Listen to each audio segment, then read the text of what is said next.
কুবের, মালা, গণেশ, হোসেন মিয়া বা কপিলা। মানিক বন্দ্যোপাধ্যায়ের সৃষ্ট এই চরিত্রগুলো সম্পর্কে কে না জানে। বাংলা সাহিত্যের অপার রসবোধপূর্ণ পদ্মা নদীর মাঝি উপন্যাসখানা বারংবার পড়ার যে আত্মোপলব্ধি তা আপনাদের মাঝেও ছড়িয়ে দিতে নিয়ে এসেছি এর অডিও ভার্সন। আশা করছি ভালো লাগবে। বইয়ের মলার চ্যানেলে আপনাদের স্বাগত। আপনাদের জন্য নিয়ে এলাম মানিক বন্দ্যোপাধ্যায় রচিত পদ্মা নদীর মাঝি উপন্যাসটি। আজ পর্ব এর প্রথম পর্ব। আর আপনাদের উৎসাহে বইয়ের বাকি পর্বগুলো দিতে আমাকে শক্তি যোগাবে। তাই লাইক, সাবস্ক্রাইব, কমেন্ট করে পাশে থাকবেন। ধন্যবাদ।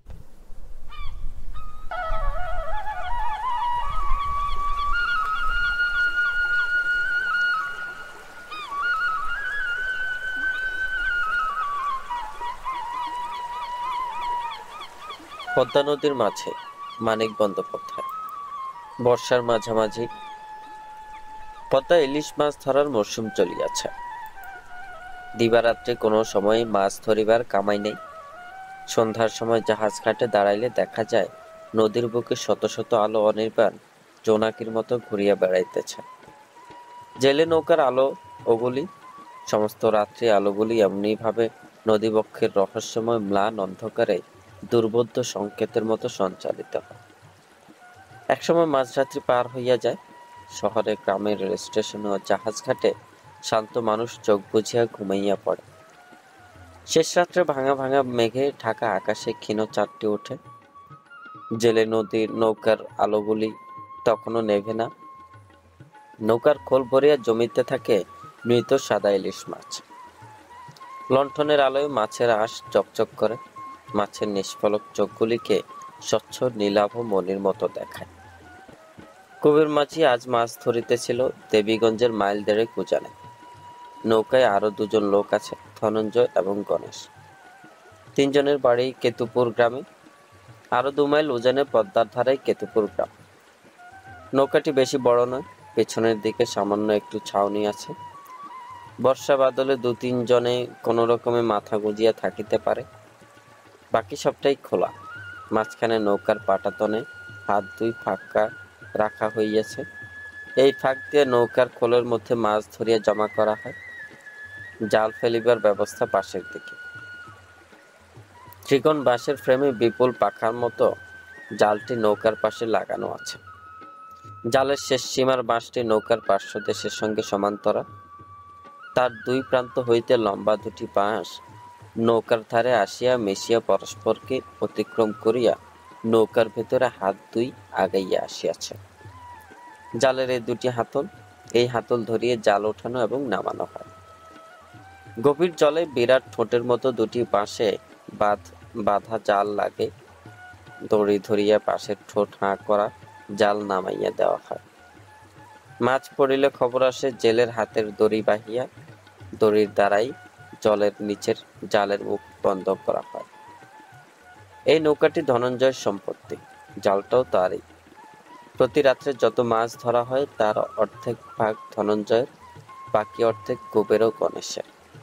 নৌকা এবং জালের মালিক বলিয়া ধনঞ্জয় পরিশ্রমও কম করে। আগাগোড়া সে শুধু নৌকার হাল ধরিয়া বসিয়া থাকে। কুবের ও গণেশ হাতল ধরিয়া জালটা জলে নামায় এবং তোলে, মাছগুলি সঞ্চয় করে। পদ্মার ঢেউয়ে নৌকা টলমল করিতে থাকে। আলোটা মিটমিট করিয়া জ্বলে। জোর বাতাসেও নৌকার চিরস্থায়ী গাঢ় আষ্টে গন্ধ উড়াইয়া লইয়া যাইতে পারে না।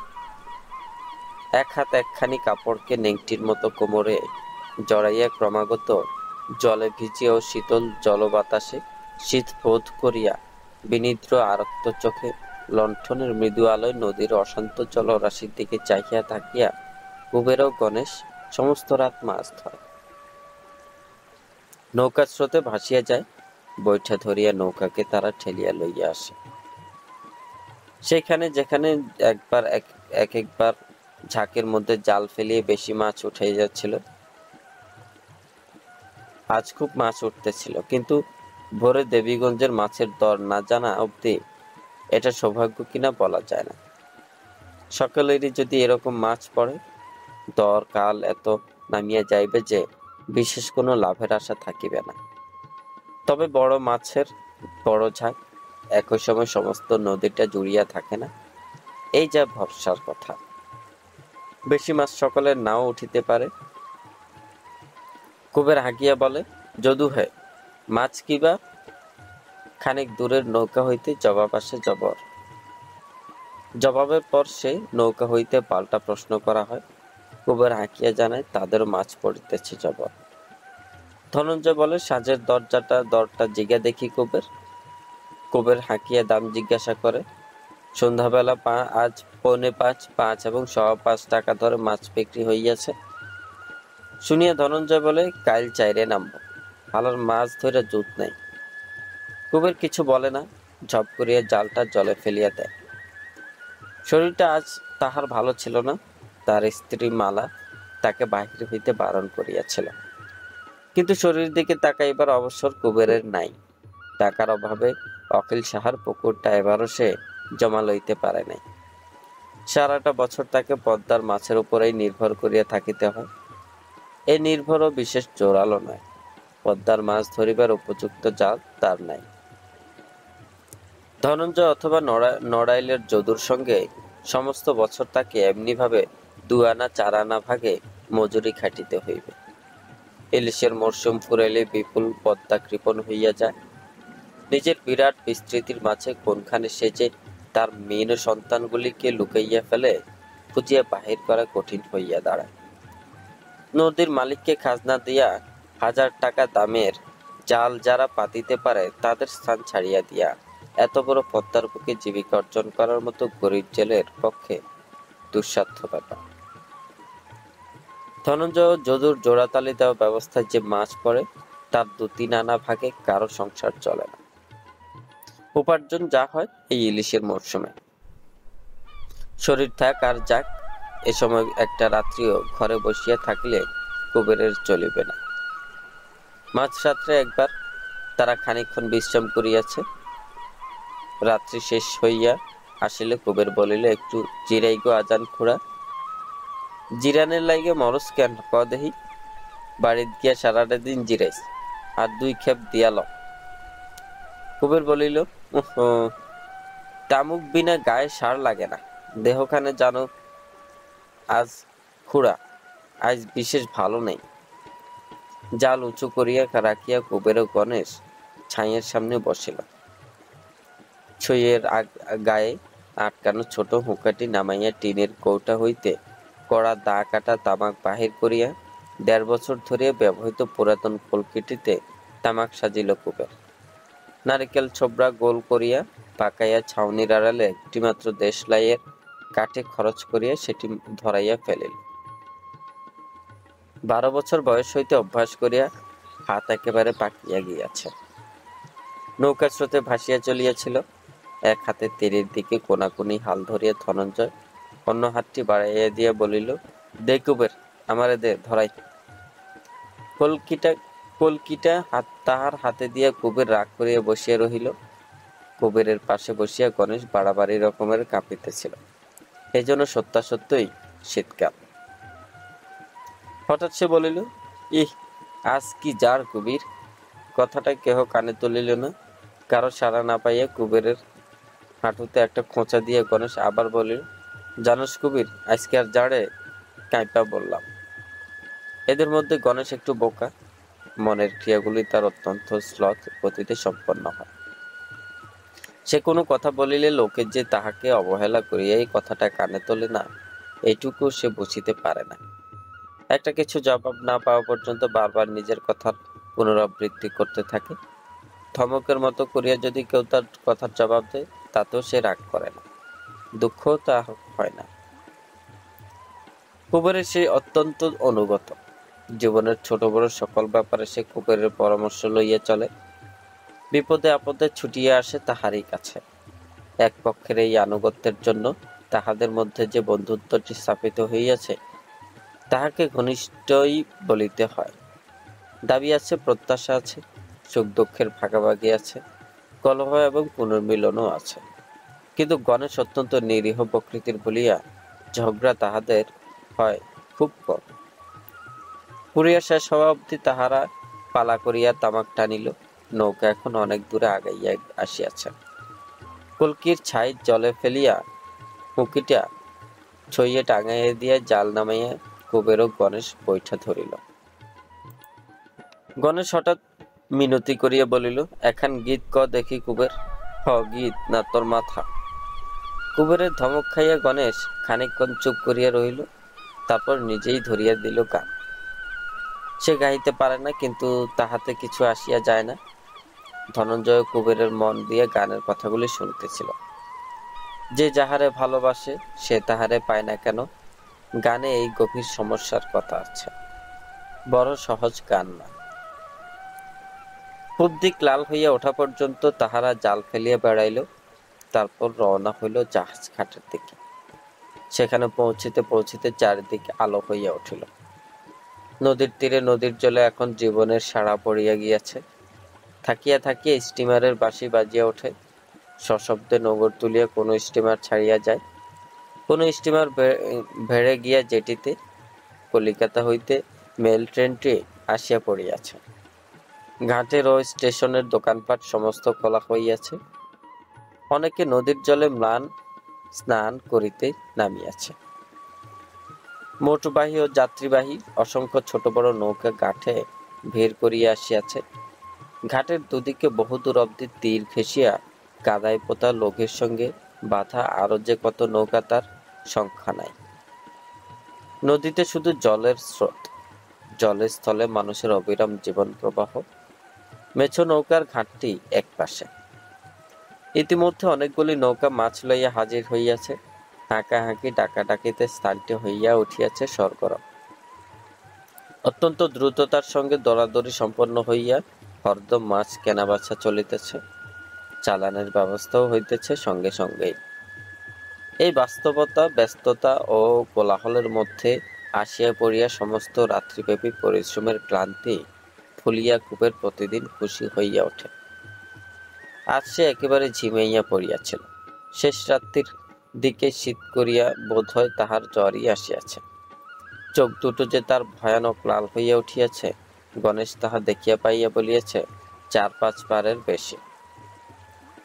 নেংটি ছাড়িয়া 3 হাতি ছোট ময়লার কাপড়খানি পরিয়া কুবের তীরে উঠিল। কাদার মধ্যেই একটা লোহার চেয়ার ও কাঠের টেবিল পাতিয়া চালানবাবু কেদারনাথ মাছ গোনা দেখিয়া খাতায় লিখিয়া যাইতেছে। 100 মাছ গোনা হইবা মাত্র তার চাকরটা ছো মারিয়া চালানবাবুর চাঁদা 5টি মাছ মস্ত একটা কেরোসিন কাঠের বাক্সে ভরিয়া ফেলিতেছে। পাশেই কাঠের প্যাকিং কেসে এক সারি মাছ ও এক পরল করিয়া বরফ বিছাইয়া চালানের ব্যবস্থা হইতেছে। খানিক দূরে মেন লাইনে হইতে গায়ের জোরে টানিয়া আনা একজোড়া উঁচু নিচু ও প্রায় অকেজো লাইনের উপর 4-5টা ওয়াগন দাঁড়াইয়া আছে। মাছের বোঝাই লইয়া যথাসময়ে ওয়াগনগুলি কলকাতায় পৌঁছিবে। সকালে বিকালে বাজারে বাজারে ইলিশ কিনিয়া কলিকাতার মানুষ ফিরিবে বাড়িতে। কলিকাতার বাতাসে পাওয়া যাইবে পদ্মার ইলিশ মাছ ভাজার গন্ধ। একটা ওয়াগনের আড়ালে দাঁড়াইয়া লম্বা শার্ট গায়ে বেটে ও মোটা এক ব্যক্তি অনেকক্ষণ হইতে কুবেরের দৃষ্টি আকর্ষণের চেষ্টা করিতেছিল। কুবের তাহার দিকে চাহিতেই সে হাতছানি দিয়াও ডাকিল। কুবের খানিকক্ষণ নড়িল না, উদাসভাবে দাঁড়াইয়া রহিল। তারপর কাছে গিয়া বলিল, কি কর? সে রাগ করিয়া বলিল, কি কর? কি কই জানোস না? মাছ লইয়া আই, 3টা আনিস। মাছ তো নাই সেতল বাবু। নাই কি রে নাই? রোজ আমারে মাছ দেওয়ানের কথা না তোর?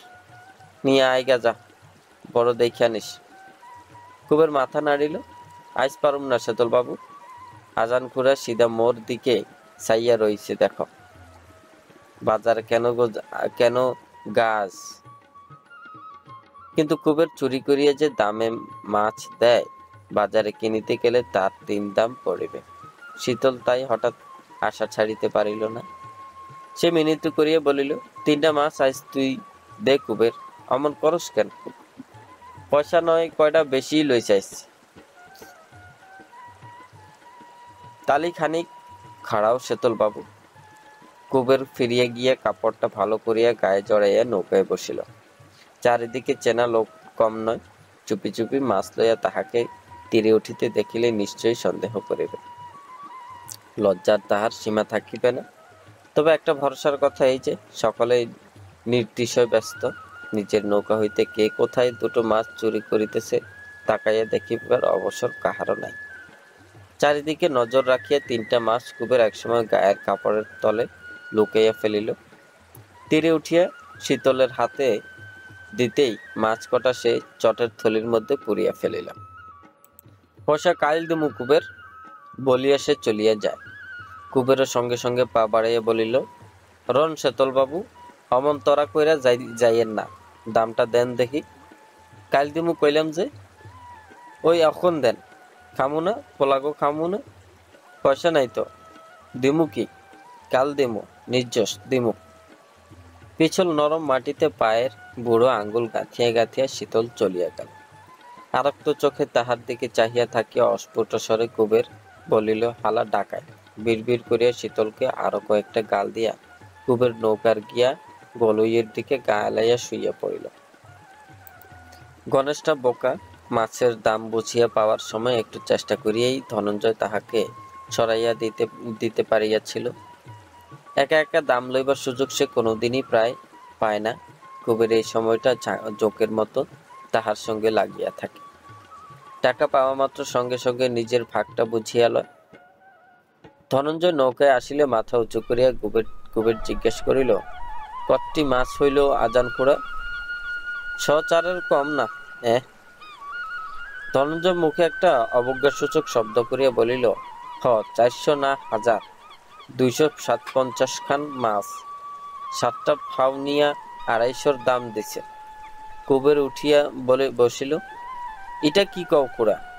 কাল যে একের মাছ পড়ে নাই, কাল না 227টা মাছ হয়েছিল। ধনঞ্জয় তৎক্ষণাৎ রাগ করিয়া বলিল, মিছা কইলাম নাকি রে কুবির? জিজ্ঞেস না, গণেশ আইলে জিজ্ঞেস। কুবের নরম হইয়া বলিল, জিজ্ঞানের কাম কি? তা কই নাই খুড়া, মিছা কনের মানুষ তুমি না। মাছ নিকাল বেশি বেশি পড়ছিল, তাই ভাবলাম তোমার বুঝি চালান বাবু ঠকাইছে। ঘুমেও শান্তিতে কুবেরের চোখ দুটি বুঝিয়া আসিতে চায়, আর সেই নিমিলন পিপাসু চোখে রাগে দুঃখে আসিতে চায় জল। গরিবের মধ্যে সে গরিব, ছোট লোকের মধ্যে আরো বেশি ছোট লোক। এমন ভাবে তাহাকে বঞ্চিত করিবার অধিকারটা সকলে তাই প্রথার মতো, সামাজিক ও ধর্ম সম্পর্কীয় 10টা নিয়মের মতো অসংকোচে গ্রহণ করিয়াছে। সে প্রতিবাদ করিতেও পারিবে না। মনে মনে সকলেই যাহা জানে মুখ ফুটিয়া তাহা বলিবার অধিকার তাহার নাই। গণেশকে ধনঞ্জয় চিড়িয়া কিনিতে পাঠিয়াছিল। সে ফিরিয়া আসিলে নৌকা খুলিয়া দেওয়া হইল। এখন বৈঠা না ধরিলেও চলে। উজান স্রোতের টানে নৌকা আপনি গ্রামের দিকে ভাসিয়া চলিবে। গণেশ ও ধনঞ্জয় গুড় মুখে দিয়া শুকনো চিড়া চিবাইতে লাগিল। কুবের কিছু খাইল না, কেবল কয়েক আজলা নদীর জল পান করিল। নদীর বুক জুড়িয়ে এখন ভাঙা ঢেউগুলির মাথায় অসংখ্য সূর্য জ্বলিয়া উঠিতেছে। কাকচিল, মাছরাঙ্গা প্রভৃতি পাখিগুলি ক্রমাগত জলে ঝাঁপাইয়া মাছ ধরিতেছে। অনেক দূরে অস্পষ্ট সংকেতের মতো একটি স্টিমারের ধোঁয়া চোখে পড়ে। আকাশ উজ্জ্বল ও নির্মল, মেঘের চিহ্নও নাই। গণেশ সহসা মমতা বোধ করিয়া বলে, না না আইলে পারতি কুবের আইস। কুবের কোনো জবাব দেয় না, নিঃশব্দে থাকে। গণেশ বলে, মাথাটা টিপা দিমু নাকি? কুবের বলল, গণেশ খানিকক্ষণ ভাবিয়া বলে, হাল ধইরা যদি বাইবার পারস কুবির, খুড়া আর আমি বৈঠা বাই, তাড়াতাড়ি পৌঁছান যাব। পূব দিকে গ্রামের বাইরে জেলেপাড়া, চারদিকে ফাঁকা জায়গার অন্ত নাই। কিন্তু জেলেপাড়ার বাড়িগুলি গায়ে গায়ে ঘেঁষিয়া জমাট বাঁধিয়া আছে। প্রথমে দেখিলে মনে হয় এই বুঝি তাহাদের অনাবশ্যক সংকীর্ণতা উন্মুক্ত উদার পৃথিবীতে দরিদ্র মানুষগুলি নিজেদের প্রবঞ্চনা করিতেছে। তারপর ভাবিয়া দেখিলে ব্যাপারটা বুঝিতে পারা যায়, স্থানের অভাবে যে এই জগতে নাই, তবু মাথা গুজিবার ঠাঁই এদের ওইটুকুই। সবটুকু সমতল ভূমিতে ভূস্বামীর অধিকার বিস্তৃত হইয়াছে, তাহাকে ঠেলিয়া জেলেপাড়ার পরিসর পাড়িতে পায় না। একটি কুঁড়ের আনাচে কানাচে তাহারই নির্ধারিত কম খাজনার জমিটুকুতে আরেকটি কুঁড়ে উঠিতে পায়। পুরুষানুক্রমে এই প্রথা চলিয়া আসিতেছে। তারই ফলে জেলে পাড়াটি হইয়া উঠিয়াছে জমজমা। দিন কাটিয়া যায়, জীবন অতিবাহিত হয়, ঋতুচক্রের সময় পাক খায়। পদ্মার ভাঙন ধরা তীরে মাটিতে ধসিতে থাকে। পদ্মার বুকে জল ভেদ করিয়া জাগিয়া ওঠে চর। অর্ধ শতাব্দীর বিস্তীর্ণ চর পদ্মার জলে আবার বিলীন হইয়া যায়। জেলে পাড়ার ঘরে ঘরে শিশুর ক্রন্ধন কোনোদিন বন্ধ হয় না। ক্ষুধা তৃষ্ণার দেবতা, হাসি কান্নার দেবতা, অন্ধকার আত্মার দেবতা, ইহাদের পূজা কোনোদিন সাঙ্গ হয় না। এদিকে গ্রামের ব্রাহ্মণ ও ব্রাহ্মণের ভদ্র মানুষগুলি তাহাদের দূরে ঠেলিয়া রাখে। ওদিকে প্রকৃতির কালবৈশাখী তাহাদের ধ্বংস করিতে চায়। বর্ষার জল ঘরে ঢোকে, শীতের আঘাত হাড়ে গিয়া বাঁচে কনকন। আসে রোগ, আসে শোক, টিকিয়া থাকার নির্মম অনমনীয় প্রয়োজনে নিজেদের মধ্যে রেষারেষি কাড়াকাড়ি করিয়া তাহার হয়রান হয়। জন্মের অভ্যর্থনা এখানে গম্ভীর, নিরুৎসব, বিষণ্ণ। জীবনের স্বাদ এখানে ক্ষুধা, শুধু ক্ষুধা ও পিপাসায়, কাম ও মমতায়, স্বার্থ ও সংকীর্ণতায়। আরো দেশি মদ, তালের রস জাগিয়া যে মদ হয়, ক্ষুধার অন্ন পাচিয়া যে মদ হয়, ঈশ্বর থাকেন ওই গ্রামে, ভদ্রপল্লীতে। এখানে তাহাকে খুঁজিয়া পাইয়া যাইবে না। পদ্মা ও পদ্মার খালগুলি ইহাদের অধিকাংশের জীবিকা, উপজীবিকা। কেহ মাছ ধরে, কেহ মাঝিগিরি করে, কুবেরের মতো কেহ জাল ফেলিয়ে বেড়ায় খাস পদ্মার বুকে। কুঁড়ো জাল লইয়া কেহ খালে দিন কাটায়। নৌকার যাহারা মাঝি, যাত্রী লইয়া মাল বোঝাই দিয়া পদ্মার পাহাড় তাহারা সুদীর্ঘ পাড়ি জমায়। এ গায়ের মানুষকে ও গায়ের পৌঁছাইয়া দেয়। এ জলের দেশ। সব বর্ষাকালে চারিদিকে জলে জলময় হইয়া যায়। প্রত্যেক বছর কয়েকটা দিনের জন্য এই সময়ে মানুষের বাড়িঘর আর উঁচু জমিগুলি ছাড়া সারাটা দেশ জলে ডুবিয়া থাকে। জল যেবার বেশি হয়, মানুষের বাড়ির উঠানো সেবার রেহাই পায় না। পথ ঘাটের চিহ্ন থাকে না। একই গ্রামে এই পাড়া হইতে ও পাড়ায় যাইতে প্রয়োজন হয় নৌকা। কয়েকদিন পরে জল কমিয়া যায়। জলের ভিতর হইতে পথগুলি স্থানে স্থানে উঁকি দিতে আরম্ভ করে, কিন্তু আরো 1 মাসের মধ্যে পথগুলি ব্যবহার করা চলে না। যানবাহন এদেশে একরকম নাই। মানুষের সম্বল নৌকা। উঠিতে বসিতে সকলের নৌকার দরকার হয়। নৌকার প্রয়োজন কমে সেই শীতের শেষে, ফাল্গুন চৈত্র মাসে। খালে তখন জল থাকে না। মাঠে জলের বদলে থাকে ফসল, অথবা ফসল কাটার রিক্ততা। মানুষ মাঠের আলে আলে হাঁটিয়া গ্রাম হইতে গ্রামান্তরে যায়। নৌকা চলে পদ্মায়। পদ্মা তো কখনো শুকায় না। কবে এ নদী সৃষ্টি হইয়াছে কে জানে। সমুদ্রগামী জল প্রবাহের আজও মুহূর্তের বিরাম নাই। গতিশীতল জলতলে পদ্মার মাটির বুক কেহ কোনোদিন দেখে নেই, চিরকাল গোপন হইয়া আছে। জেলেপাড়া নদী হইতে বেশি দূরে নয়, তবু এইটুকু পথ চলিতেই কুবেরের কষ্ট হইতেছিল।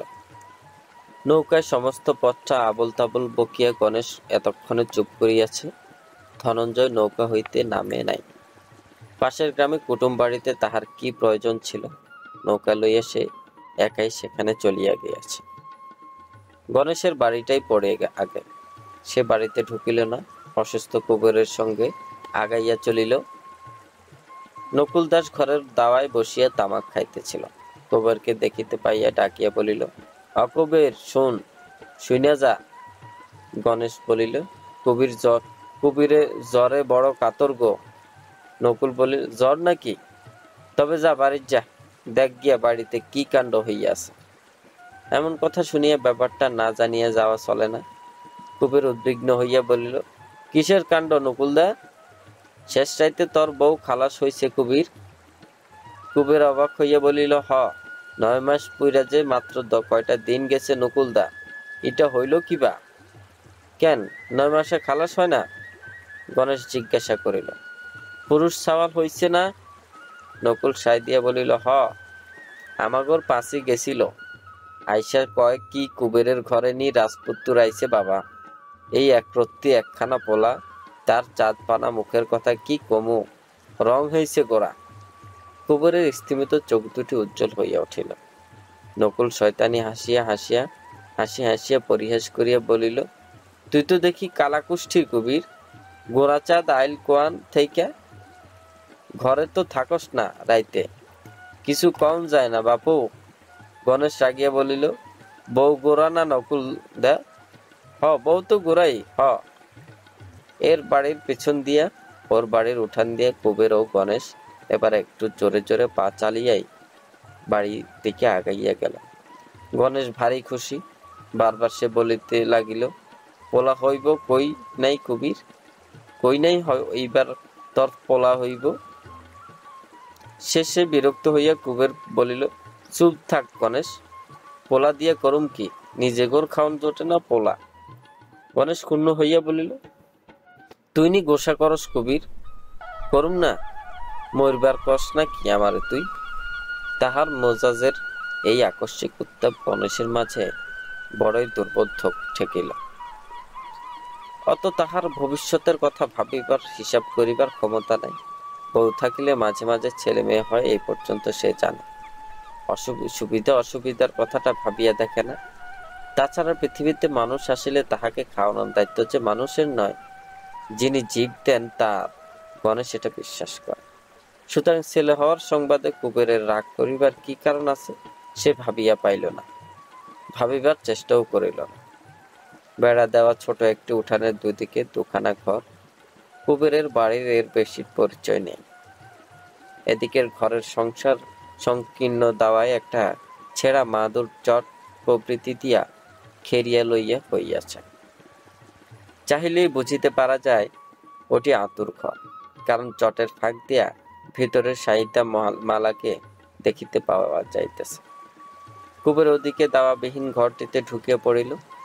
বাহিরে বর্ষার আকাশে কড়া রোদ উঠিলেও জানালা দরজার বিশেষ ব্যবস্থা না থাকে এই ঘরের ভিতরটা একটু অন্ধকার। রোদ উঠিলেও জানালা দরজার বিশেষ ব্যবস্থা না থাকে একটু অন্ধকার বেশিই ঠেকে। কোণার দিকে রক্ষিত জিনিসগুলি চিনিতে হইলে ঠাহর করিয়া দেখিতে হয়। ঘরের একদিকে মাটিতে পোতা মোটা বাঁশের পায়ায় চৌকি সমান উঁচু বাঁশের পাতা বেছানো মাচার অর্ধেকটা জুড়িয়া ছেঁড়া কাঁথার বিছানা। তৈলচিক্কন কালো বালিশটি মাথায় দিয়া কুবেরের পিসি এই বিছানায় শয়ন করা। মাচার বাকি অংশটা হাঁড়ি কলসিতে পরিপূর্ণ। নানা আকারের এতগুলি হাঁড়ি কলসি কুবেরের জীবনে সঞ্চিত হয় না। 3 পুরুষ ধরিয়া জমিয়াছে। মাচার নিচেটা পুরাতন জীর্ণ তক্তায় ভোঁচায়। কুবেরের বাপের আমলের একটা নৌকা বারবার সরাইয়া করিয়া এবং চালানোর সময় ক্রমাগত জল সেচিয়া বছর 4 আগে পর্যন্ত ব্যবহার করা গিয়াছিল। তারপর একেবারে মেরামত ব্যবহারে অনুপযুক্ত হইয়া পড়ায় ভাঙিয়া ফেলিয়া তক্তাগুলি জমাইয়া রাখা হইয়াছে। ঘরের অন্যদিকে ছোট একটা ঢেঁকিটা কুবেরের বাবা হারাধন নিজেই তৈয়ার করিয়াছিলেন। কাঠ সে পাইয়াছিল পদ্মায়। নদীর জলে ভাসিয়া আসা কাঠ সহজে কেহ ঘরে তোলে না। কার চিতা রচনার প্রয়োজনে এই কাঠ নদী তীরে আনা হইয়াছিল কে বলিতে পারে। সবের মতো চিতার আগুনের জড়তম সমিধটির সামনে মানুষের ঘরে স্থান নেই। কিন্তু এই ঠেকির কাঠটির ইতিহাস স্বতন্ত্র। কুবের তখন ছোট। পদ্মা নদীর মাঝির ছেলে যতটুকু বয়সে পদ্মায় সাঁতার দিবার মতো পাকা সাঁতার হইয়া উঠিতে পারে না, তত ছোট একটি নৌকায় ছেলেকে সঙ্গে করিয়া হারাধন পদ্মা পার হইতেছিল। নদীর মাঝামাঝি পুরানো নৌকার তলাটা হঠাৎ কি করিয়া ফাঁসিয়া যায়। তখন আশ্বিন মাস। সেখানে পদ্মার তীর ও তীরের ব্যবধান 3 মাইলের কম নয়। পদ্মা যাহাকে বুকে করিয়া মানুষ করিয়াছে, পদ্মার বুকে যত ঢেউ থাক, মাইল 1.5 সাঁতার দিয়া তীরে ওঠা তার পক্ষে কষ্টকর কিন্তু অসম্ভব নয়। হারাধন একা হইলে ভাবনা ছিল, কুবেরা আর একটু বড় এবং একটু শক্ত সামর্থ্য হইলে সে বিপদে পড়িত না। কিন্তু ছেলে মানুষ কুবের ভয় পাইয়া সাঁতার দিতে চাহে নাই। দিশেহারা হইয়া ক্রমাগত হারাধনকে জড়াইয়া ধরিবার চেষ্টা করিয়াছিল। তখন যে লম্বা কাঠের গুড়িটি হাতের কাছে আগাইয়া আসিয়া তাহাদের বাঁচাইয়া দিয়াছিল, হয়তো তাহার চিতা রচনার জন্যই কেহ শ্মশানে আনিয়াছিল। হারাধন কিন্তু কাঠটি ফেলিয়া দিতে পারে নাই, ঘরের আসবাবে পরিণত করিয়া সাদরে গৃহে স্থান দিয়াছে। কুবেরের পিসি আর তার বড় মেয়ে গোপী কুবেরকে দেখিয়া চেঁচামেচি করিয়া কাছে আসিয়াছিল। কুবের কারো সঙ্গে কথা বলিল না, লম্বা হইয়া পিসির বিছানায় শুইয়া পড়িল। পিসি বলিল, শুলি যে ধন, বউ ওদিকে পলাবিয়া সারছে দেখায়। গোপী বলিল, ভাই ওই বাবুগোর পোলার নাখান ধলা হইছে বাবা, নকুইলার মাইয়া পাঁচি কি কইয়া গেল শুনবা? সাহেব গো, এমন হয় না না পিসি? কুবের চেঁচাইয়া ধমক দিয়া বলিল, নকুইলা কিলো হারামজাদি, জ্যাঠা কইবার পারো না? গোপী মুখ ফার করিয়া বলিল, কেন কুমু জ্যাঠা, বজ্জারটা আমার যা মুখে লয় কয় না? কি কয়? রাত কইরা মাইজা বাবু নি আমাগর বাড়ি আহে তাই জিগায়। এবার জিগেলে একদল পাক দিমুন ছুঁড়া মুখের মধ্যে দিস বলিয়া কুবের ঝিমাইতে থাকে। খানিক পরে ও ঘরের দাওয়া হইতে শিশুর জোরালো কান্না শুনিতে পাওয়া যায়। মনে হয় ছেলেটা আগে বাগে আসিয়া পড়িলেও গলায় রীতিমতো জোর করিয়া আসিয়াছে, চেঁচাইতে পারে। কয়েকদিন পরে ছিল রথ। রথ উপলক্ষে কেতুপুর কোনো রকম ধুমধাম হয় না।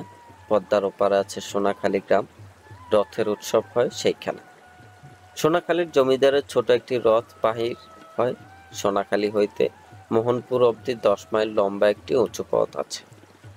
বর্ষাকালে এই পথটি এই অঞ্চলের জলের নিচে ডুবিয়া যায় না। পথটির নাম 6 কোষের পথ।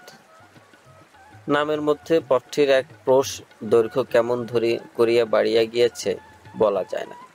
সোনাখালীর জমিদারের রথ এই পথ ধরিয়া 8 মাইল খানেক গিয়া অন্যবার মাঠের এক পাশে থামিয়া থাকে 7 দিন। তারপর উল্টো রথের দিকে আবার রওনা হয় জমিদার বাড়ির দিকে। স্থানটির অন্য বাবার মাস নাম হওয়ার একটু ইতিহাস আছে। অনেকদিন আগে এই অঞ্চলে একবার ভয়ানক দুর্ভিক্ষ হয়। সে সময় কোথা হইতে এক সন্ন্যাসী আসিয়া এই মাঠে আস্তানা গাড়ে এবং একটি বিরাট অন্নসত্র খুলিয়া দেয়। নিজের বলিতে সন্ন্যাসীর এক কানাকড়ি সম্বলও ছিল না।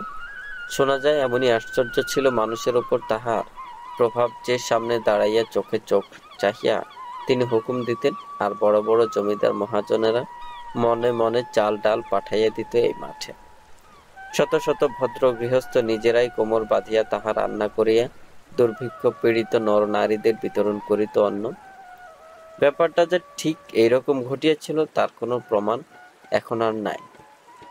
যেসব বড় বড় উনানে সেই বিরাট খোদা যজ্ঞের আগুন জ্বলিত, আজ তাহার একটু কালির দাগ পর্যন্ত কোথাও খুঁজিয়া পাওয়া যাইবে না।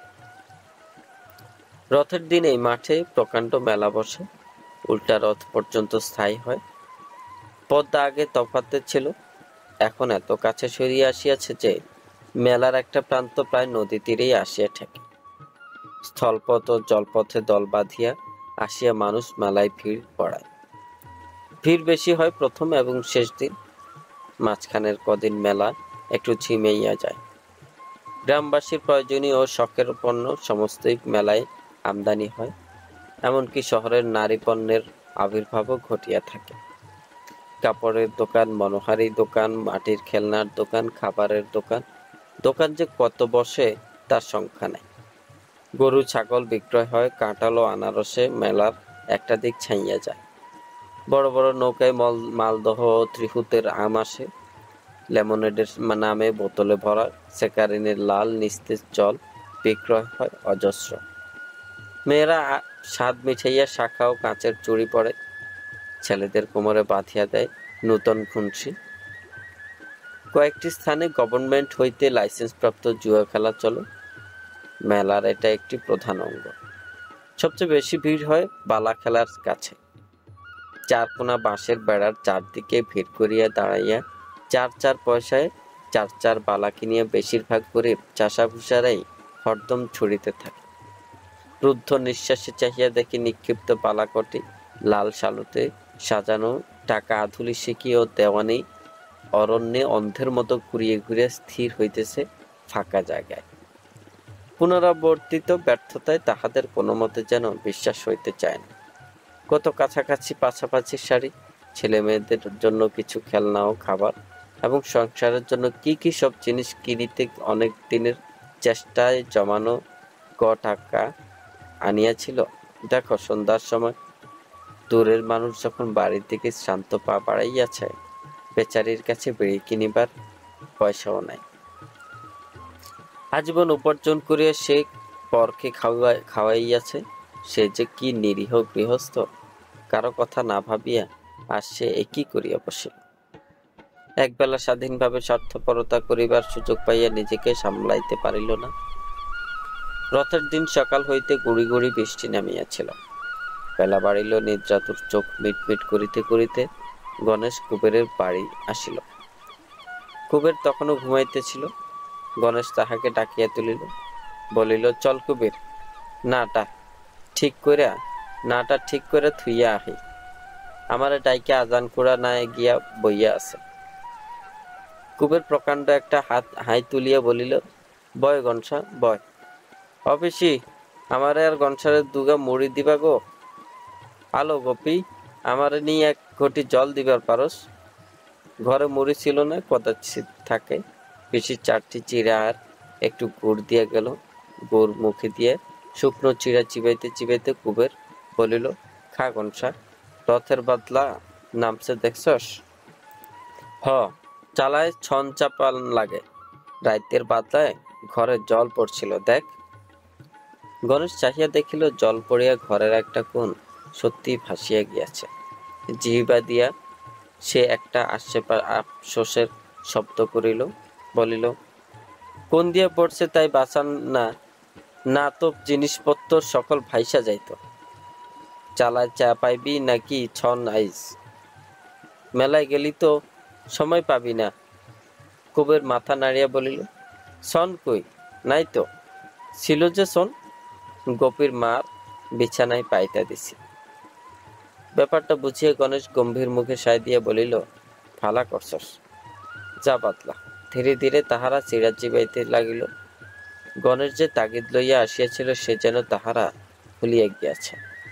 খাওয়া বন্ধ করিল গণেশ আগে। বাড়ি হইতে সে 2টি পান্তা খাইয়া আসিয়াছে। কুবের খাক ঘটিটা উঁচু করিয়া মুখে ঢালিয়া সে জল খাইল। আরো 2টি চিড়া মুখে দিয়া বাকিগুলি কুবের দান করিয়া দিল তাহার বড় ছেলেকে। বলিয়া না দিলে চিড়াগুলি সে একাই খাইতে পারে সন্দেহ করিয়া চলিল। চণ্ডীরে দুগা দিস লক্ষা। আই। লক্ষা মাথা নাড়িয়া বলিল, উহারে পিসি দিব, পিসির আর নাই। দে কইলাম লক্ষা। কুবেরের 2 ছেলেই উলঙ্গ। বর্ষার ভাবসা কুমোটে ঘামিয়া তাহাদের শীর্ণ দেহ চকচক করিতেছে। পিতৃদত্ত প্রসাদের ভাগ বাটোয়ারা লইয়া ঘরের কোণে দুজনের একটা ছোটখাটো কলহ বাঁধিয়া গিয়াল। কুবের আর চাহিয়া দেখিল না। এই যে তাহার ঠিক উদাসীনতা তা বলা যায় না। মনে মনে তাহার একটা অস্পষ্ট উদ্দেশ্যই বুঝি আছে। শিক্ষা হোক, নিজের ভাগ বুঝিয়া লইতে শিখুক। 2 দিন পর জীবন যুদ্ধে সমস্ত জগতের সঙ্গে যখন তাহাদের লড়াই বাঁধিবে তখন মধ্যস্থতা করিতে আসিবে কে? ঘটিটা তুলিয়া লইয়া ঘরের সামনে সংকীর্ণ দাওয়ায় উবু হইয়া বসিয়া কুবের উঠানে কুলকুচা করিল। গণেশের মতো ঘটি উঁচু করিয়া আলগোছে জল খাইয়া কলিকায় তামাক সাজিতে বসিল।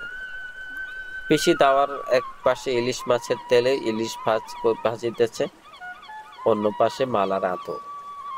নিচু দাওয়ার মাটি জল শুষিয়া ওখানে বাসের অযোগ্য করিয়া দিয়েছে।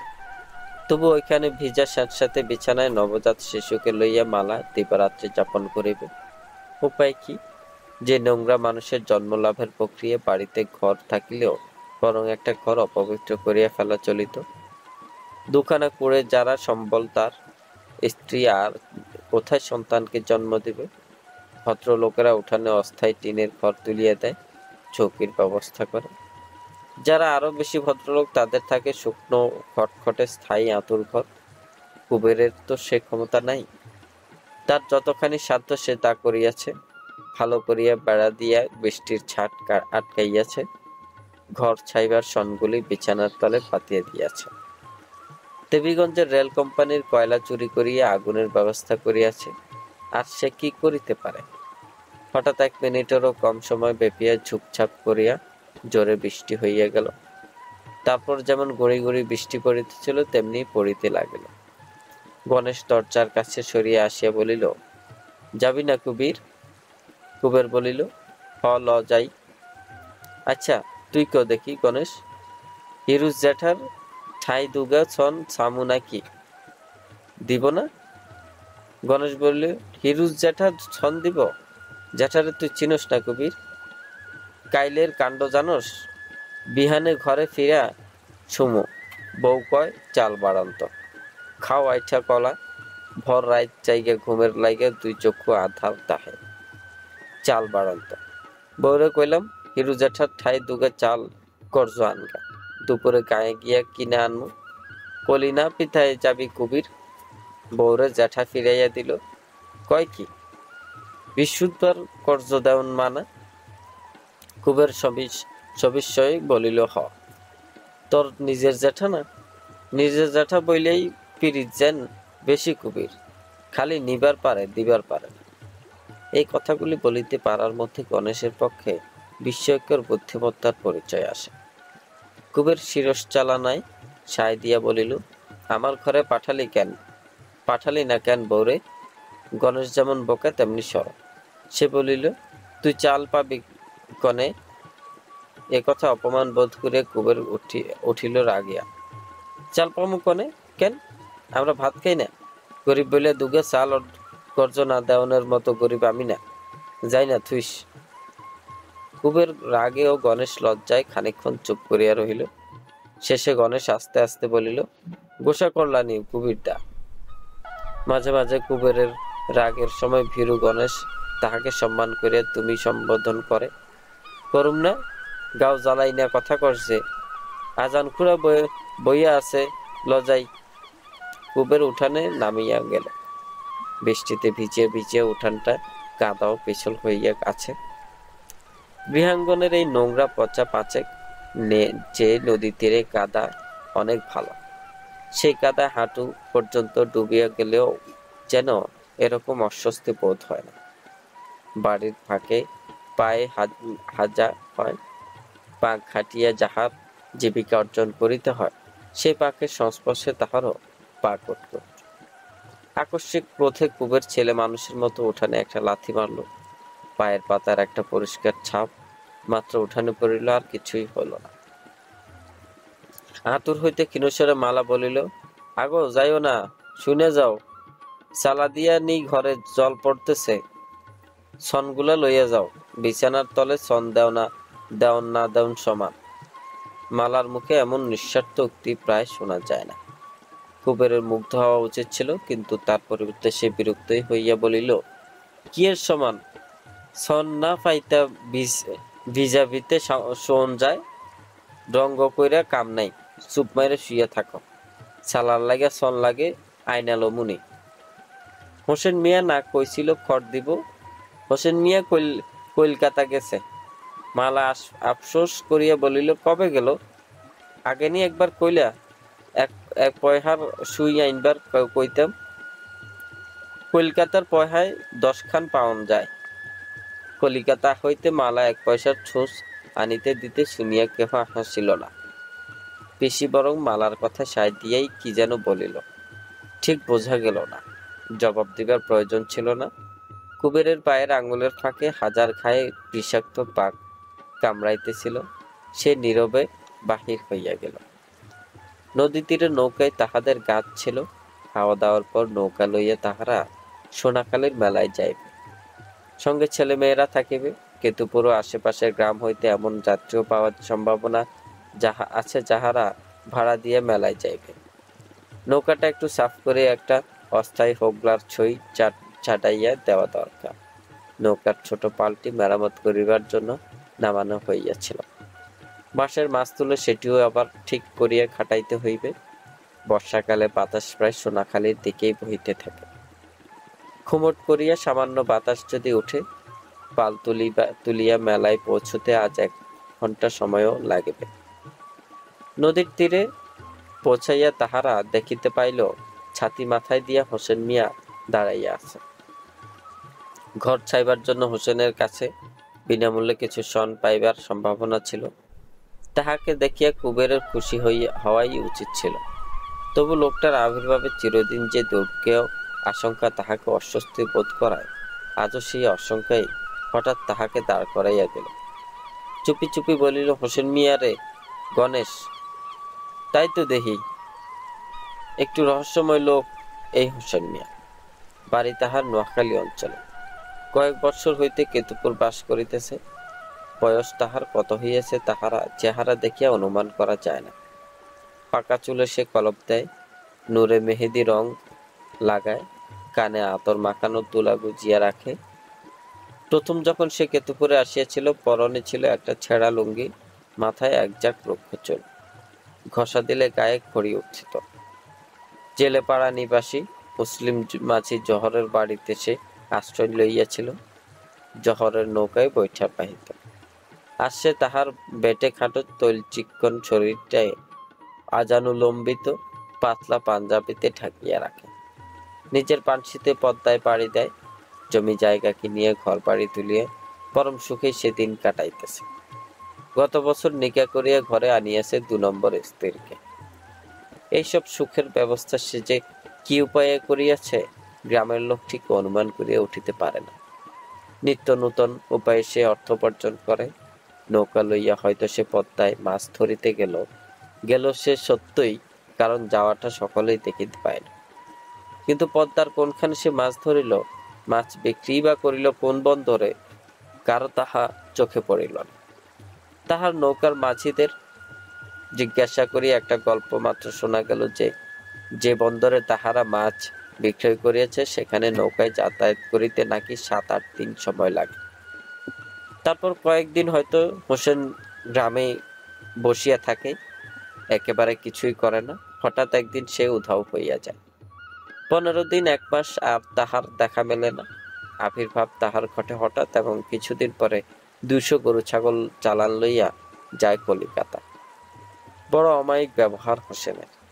লালচে রঙের দাড়ি ফাঁকিব সবসময় সে মিষ্টি করিয়া হাসে। যে শত্রু যে তাহার ক্ষতি করে, শাস্তি সে তাহাকে নির্মম ভাবেই দেয়। কিন্তু তাহাকে কেহ কোনোদিন রাগ করিতে দেখিয়াছে বলিয়া স্মরণ করিতে পারে না। ধনী দরিদ্র, ভদ্র অভদ্রের পার্থক্য তার কাছে নেই। সকলের সঙ্গে তার সমান মৃদু ও মিঠা কথা। মাঝে মাঝে এখনো সে জেলেপাড়ায় যাতায়াত করে। ভাঙা কুঠিরের দাওয়ায় ছেঁড়া চাটাইয়ে বসিয়া দা কাটা পড়া তামাক টানে। সকলে চারদিকে ঘুরিয়া বসিল, তার মুখে আনন্দ উজ্জ্বল হইয়া ওঠে। এইসব অর্থ উলঙ্গ নোংরা মানুষগুলির জন্য বুকে যেন তাহার ভালোবাসা আছে। উপরে উঠিয়া গিয়াও ইহাদের আকর্ষণে নিজেকে সে যেন টানিয়া নিচে নামাইয়া আনে। না, মনে মনে ইহা বিশ্বাস করে না জেলেপাড়ার কেহই জীবন যুদ্ধে পরাজয়ের একেবারে মিলন। সীমান্তে তাহারা বাস করে, মিত্র তাহাদের কেহ নাই।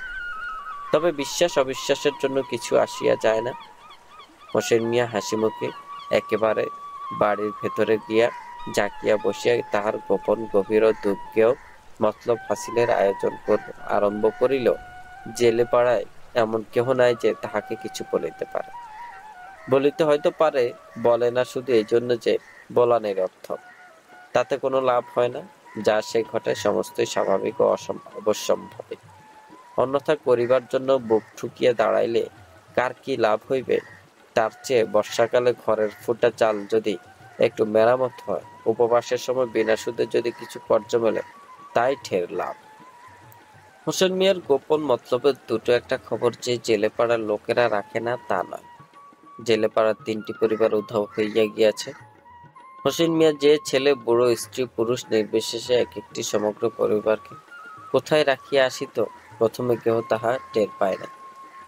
পরে জানা গিয়াছিল, নোয়াখালীর ওদিকে সমুদ্রের মধ্যে ছোট একটি দ্বীপে প্রজা বসাইয়া সে জমিদারি পত্তন করিতেছে। সে দ্বীপ নাকি গভীর জঙ্গলে আবৃত।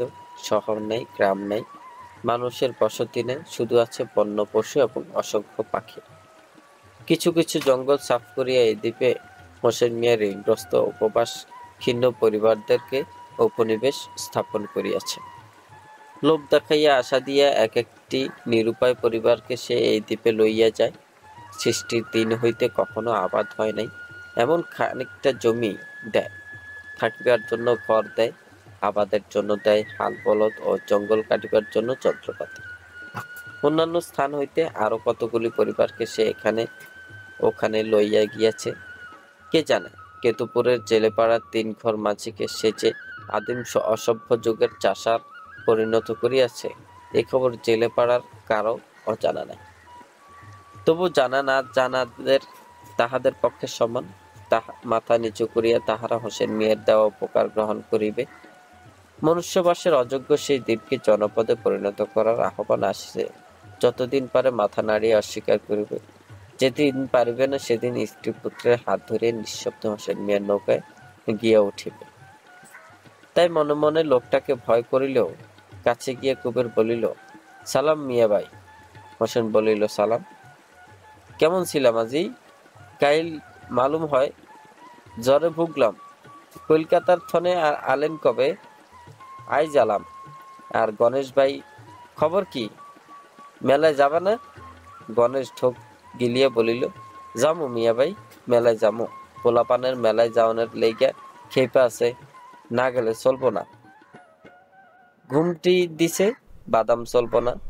সকাল সকাল রওনা দিবা। বদর কইও মাঝি, সাঁঝের আগে ফিরা আইও। আসমান ভালো দেখি না। শুনে আলাম আজকালির মধ্যে জবর ঝড় হইবার পারে। কুবের আকাশের দিকেও নদীর দিকে চাইল। পাতলা কুয়াশার মতো মেঘ আকাশ ভরিয়া আছে। নিস্তরঙ্গ পদ্মার বুকে গুড়ি গুড়ি বৃষ্টিপাতে অসংখ্য ছোট ছোট বুদবুদ উঠিয়া ফাটিয়া গেলে যেমন দেখায় তেমনি দেখাইতেছে। নদীর ওপর তীর চোখে পড়ে না। নদীর মাঝখানে নৌকা পর্যন্ত অস্পষ্ট। আরো এদিকে একটি স্পষ্টতর নৌকার দিকে চোখ রাখিয়া কুবের সংক্ষেপে প্রশ্ন করিল, যামু না মেলায়? বারণ করেন না কি মিয়া ভাই? হোসেন বলিল, যাবা না কেন? ডর কিসির? আসমান দেখে রওনা দিবা, আসমান দেখে ফিরবা। পাতলা দিনের ঝড় জানান দিয়া। সাঁইদিয়া কুবের নৌকায় উঠিল। মুসলমান মাঝের 2টি নৌকা ইতিমধ্যে মেলায় যাওয়ার জন্য প্রস্তুত হইয়াছিল। 2টি নৌকায় একসঙ্গে ছাড়িয়া গেল। নদীর জল তুলিয়া নৌকা ধুইতে ধুইতে কুবের একসময় চাহিয়া দেখিল হোসেন চালিয়া গিয়াছে। চালার জন্য অবিলম্বে প্রয়োজনীয় স্বর্ণের কথাটা এতক্ষণে তাহার মনে পড়িয়াছে। হোসেনকে বলিয়া রাখিলে ভালো হইতো। লোকটা এই আছে এই নেই। স্বর্ণের জন্য কাল সকালে হয়তো ওর বাড়িতে গিয়ে শুনিবে। রাতারাতি ও ঢাকায় পাড়ি গিয়াছে। কবে ফিরবে কে তাহা জানে। হোগলার ছাউনিটা বাতার সঙ্গে বাঁধিতে বাঁধিতে কুবের হঠাৎ সচকিত হইয়া বলিল, কে হাঁকে রে গনসা? বহুদূর নদী বক্ষ হইতে হাঁক আসিতেছিল। মানব কণ্ঠের একটা ক্ষীণ আওয়াজ। 2 কানের পিছনে হাত দিয়া হাঁক শুনিয়া উঠিয়া দাঁড়াইয়া কুবের সাড়া দিয়া উঠিল, এ এক ধরনের ভাষা। পূর্ববঙ্গের মাঝি শ্রেণীর লোক ছাড়া এ ভাষা কেহ জানে না। এ ভাষায় কথা নাই, আছে শুধু তরঙ্গায়িত শব্দ। উন্মুক্ত প্রান্তরে বিস্তৃত নদীবক্ষে এই শব্দ দূর হইতে দূরে চলিয়া যায়, ক্ষীণ হইতে ক্ষীণতর হইয়া আসে, কিন্তু তরঙ্গের তারতম্য অবিকল থাকিয়ে যায়। অস্ফুট গুঞ্জনের মতো মৃদু হইয়াও যদি কানে আসিয়া লাগে, পদ্মা নদীর মাঝি কান পাতিয়া শুনিয়া অর্থ বুঝিতে পারে। শব্দের দুর্লক্ষ উৎসের দিকে চাহিয়া সে বুক ভরিয়া বাতাস গ্রহণ করে। পা হাত কানের নিচে পিছনে রাখিয়া ডান হাতটি মুখের সম্মুখে আনিয়া সঞ্চালিত করিয়া উচ্চারিত একটা আওয়াজে সে তরঙ্গের সৃষ্টি করে। ধনঞ্জয় মন দিয়া শুনে নাই। সে জিজ্ঞাসা করিল, কেডা? কি কও? কুবের কহিল, আমাগো রাসু। ধনঞ্জয় অবাক হইয়া গেল। বিন্দা মাঝির পোলা? কস কি কবির? শুনছস নি ঠিক? রাসুর গলা চিনি না কুড়া। অখনই আইব দেখো। ধনঞ্জয়ের বিস্ময় কমিতে চায় না। বহু দূরের নৌকাটির দিকে চাহিয়া সে বলিল, রাসু না? হোসেন মিয়ার দ্বীপে গেছিলে? হ। আইল কিবা? কুবের বিরক্ত হইয়া কইল, কিবা কমু খুড়া? আহুক জিগাও। হোসেন মিয়া সাইডা দিবার পরে ও নিজে পলাইয়া আইবার পারে না জিগাইয়া নি যায়। খানিক পরে আবার হাঁক হাসছিল, এবার আরো স্পষ্ট। হাঁকের আওয়াজে যে একটি উৎসুক সুর ছিল তিনজনের কানেই তাহা ধরা পড়িল। গণেশ কুবেরের মুখের দিকে চাহিয়া কি বলিতে গিয়া হাঁ করিয়া কিছুই বলিল না। হাঁকের জবাব দিবার জন্য কুবের সুদীর্ঘ শ্বাস গ্রহণ করিল। কিছুক্ষণ পরে একটা জীর্ণ পুরাতন নৌকা আসিয়া ভিড়িল পাশে। দুজন অচেনা মাঝি নৌকা বাহিয়া আসিয়াছে। ভিন গায়ের লোক। নৌকার খোলটা কাটালো এমন ভাবেই বোঝাই করা হইয়াছে যে নৌকার প্রান্তভাগ জলের উপর কয়েক ইঞ্চি মাত্র ভাসিয়া আছে। উপরে কোন রকম আবরণ নাই। গুড়ি গুড়ি বৃষ্টিতে মাছি দুজন এবং রাসু তিনজনে ভিজিয়া গিয়াছে। তারা দিয়া রাসুকে নৌকায় নামাইয়া দিয়ে মাঝি দুজন বোধ হয় বিড়বিড় করিয়া তাহাকে গাল দিতে দিতে তৎক্ষণাৎ আবার ঠেলা দিয়া নৌকার মুখ ফিরাইয়া বৈঠা ধরিল। পদ্মা নদীর চিরন্তন রীতি অনুসারে কুবের জিজ্ঞাসা করিল, কোন গাঁও থেকে আইলা মাঝি? যাইবা কোয়ানে? জবাব দিবার রীতিও চিরন্তন। তাহারা সক্রোধে বলিল, সুলুপি থেকে আইলাম, জামু মেলায়। রাগের কারণটা তাহাদের সহজেই বোঝা যায়। সুলুপি হইতে সোজাসুজি সোনাখালীর মেলায় যাওয়ার বদলে রাসুকে এখানে পৌঁছাইয়া দিতে তাহাদের পদ্মা পার হইতে হইয়াছিল। প্রতিদানে রাসু যে তাহাদের কিছুই দিতে পারে নাই তাহাও অত্যন্ত সুস্পষ্ট। কিন্তু এই ক্রোধ তাহাদের ফলপ্রসূ নয়, এ শুধু ক্রোধ। রাসুর মতো দুরবস্থায় পড়িয়া আবার যখন কেউ তাহাদের পদ্মা পার করিয়া দিবার অনুরোধ জানাইবে এমনি ভাবে রাগিয়া উঠিলেও সে নিরুপায় মানুষটিকে তাহারা না বলিতে পারিবে না। বিনা প্রত্যাশায় বোঝাই নৌকা লইয়া 3 ক্রোশ অতিরিক্ত বৈঠা বাহিবে, ইহা মহত্ব নয়, পরোপকার নয়, ইহা রীতি, অপরিহার্য নিয়ম। আশ্চর্য এই নিয়ম পালন করিয়া ক্রুদ্ধ হইয়া ওঠাও অনিয়ম।